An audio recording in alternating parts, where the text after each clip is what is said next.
This is the nuke frame I made up about almost 2 weeks ago now.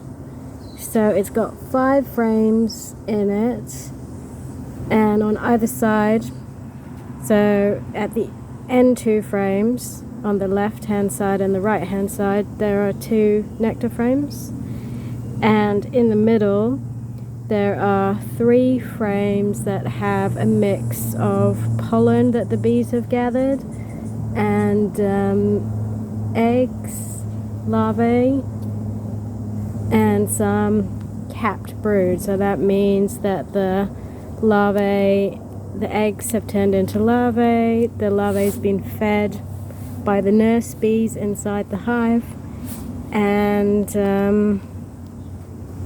they have then covered these larvae cells with wax, and then the wax protects the larvae. Eventually they will hatch, and then they will become nurse bees. So I've taken these frames from another beehive that I have, and there was already a queen. So what I'm doing here now is I'm making this hive a little bit stronger, so I'm waiting until the population has grown, and then I will have a look inside and maybe give them a little bit more space.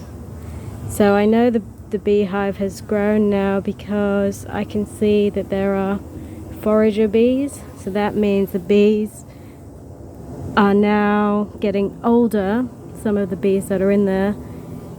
So when they're older, they are able to go out and look for flowers and find nectar and find pollen and bring it back to the beehive. So I can tell that because you can see here there are now some little bees outside the hive, outside the entrance. So I can see some coming and going and flying. And there aren't too many here now because we're going into autumn here in Christchurch, so there aren't that many available nectar sources or pollen sources, so it's a bit difficult for these bees to find that at the moment.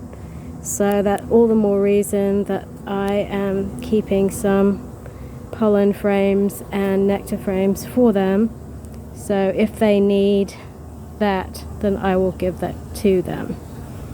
So you can see the cat here is observing what's happening here, and at the moment the bees are flying around and going back in.